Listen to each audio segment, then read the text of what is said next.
Peterbot and Poyo are the best players in the world, and it's not even close. After dominating the global championships, let's break down their many strategies and why I think they could be years ahead of anyone else. Peter and Poyo land at the east side of the raft, with Peter landing on this tower and Poyo landing on the other one.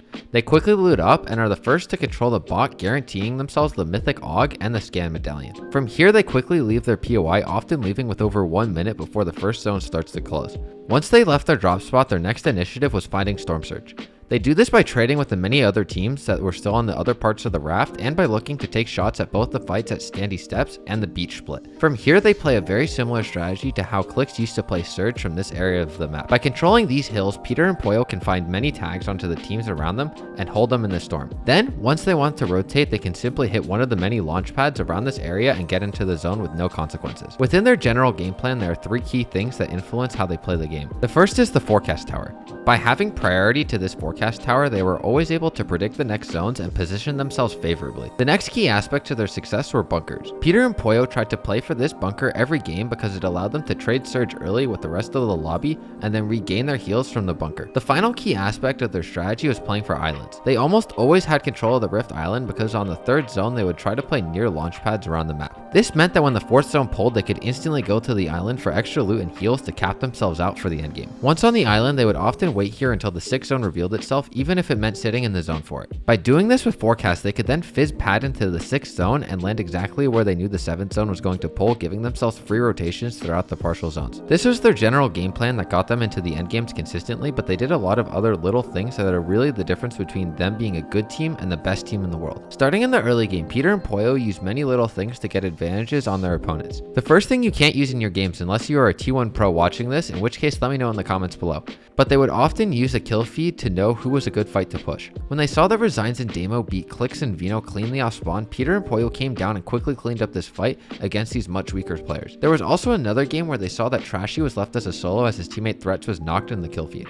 As a result, Peter pushed right back into the raft and picked up an easy kill. The second way that this duo gives themselves advantages is when they push teams in the green water. I originally learned this strategy from a great Dala FN video that is linked in the description, but when in the green water, if you dash up and time it correctly, you can dash across the water without going into the swim animation. This makes you much faster, and Peter used it often to close distances on opponents in the northwest corner of the map. If there is one area where this team struggled on the weekend, it was in their Storm Surge. Especially in game 7 and 8 on day 2, they struggled going down early. But what was more impressive was their ability to adapt to the changes that happened on day 2. On day 1, there was a lot more chaos to the south and west of them, and they feasted on this early surge. By day 2, a lot of these fights dried up, giving Peter and Poyo less opportunities for this easy surge. They adapted to this by looking for more surge tags in their POI and by taking more aggressive early game fights. They were also incredibly good at positioning themselves later on in the endgame to get surge when they needed it. They were not afraid to use their materials to elevate themselves for better angles, and they often would wait right outside the zone to hold players coming in and then make a last-second rotation into the zone. Once they got into the endgame, they were masters at converting their games into wins. 2 of these games were done through traditional height takes. In one game, Peter has really good awareness that the 9th zone plays through the dead side of the 8th zone. This means that he can quickly dash to the front side of the zone and take height. This was a really clean height take simply because Peter was paying attention to where the teams were around him, and he was able to find an easy hole to take high ground from. In game 12, they took the high ground in the 10th zone. They simply just started to pressure the height, and eventually the height collapsed and they were able to take it for free. Once on the high ground, they were arguably even better at holding it. In game 3, they did a great job of not forcing a tarp too deep because they saw that no one on the mid and low ground was tarping deep, meaning there was no risk of getting their height stolen from the backside. In game 12, they put their focus all on their largest threat, the backside of the zone. This is their largest threat in this game because there are a ton of builds here that other players could try to sneak up on and take height from. When they weren't on the high ground, Peter and Poyo were still very proficient at dominating the mid and low ground and did a great job setting themselves up for refreshes. When they needed a refresh, they did a great job of setting themselves up in a nice base towards as close to the front side as they could get, and then played for refreshes out of these boxes. By doing this, they gave themselves a ton of opportunities for plays while keeping themselves in the safety of their own box. Finally, let's get to the moment that changed the way I think about Peterbot, the game 11 solo clutch. After watching this clutch, I realized that Peter is incomparable to any player right now. So let's break it down in more detail. This solo clutch starts off with Poyo going down in the 9th zone. As a result, Peter needs to make something out of this game to keep their championship hopes alive, but luckily he has a good loadout and a material situation to make something happen. He starts off by fizzing and running through the center of the 9th zone, and when he lands, he instantly grabs the wall on Teeny's tarp and hits a Mongrel Classic to get a quick refresh. To be able to identify a moving tarp, the fact that there's a solo in the tarp, and how you can isolate this player for a safe refresh in under 1 second is utterly ridiculous, but Peter still has a lot more clutching to do. He then elevates himself and gets into the 9th zone. When the 10th zone pulls, Peter fizzes and then places a cone over his head to block the player above him that he heard earlier. When he drops down, he instantly 2x1s, and to understand why what he does next is so good, we need to look at an example from earlier in the tournament. In Game 2 of the Global Championships, Peter and Pollo are rotating into the 8th zone. Before getting in, they pause and shoot forward at the teams that are rotating in front of them.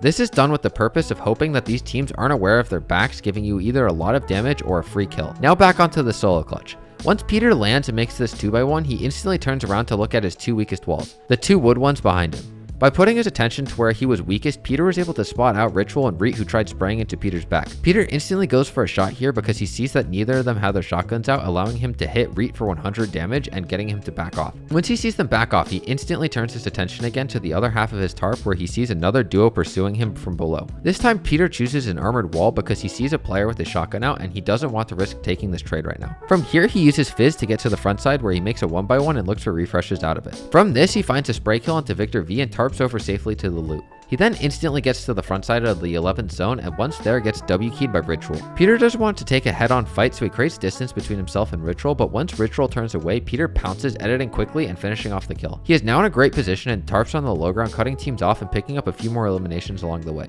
But Peter has one more problem: Thomas and Queasy on height. Peter deals with this by waiting for Queasy and Thomas to drop down to fight the 2 remaining solos. As they do this, Peter bursts out and uses the chaos to pick up an elimination onto Thomas, turning this now into a 1v1 against Queasy. From here, this fight is relatively easy for Peter, as he now has a massive material advantage over Queasy, and so he could simply tarp out the low ground and force Queasy into a bad position, which then allows Peter to clean up the fight and finish off one of, if not the best clutches in Fortnite history. This duo is ridiculously good, and if you want to check out how they won Major 3, which is the last video I posted, God, my upload schedule has been bad, then check out this video on screen. Promise there will be more videos soon. Make sure to subscribe. Peace.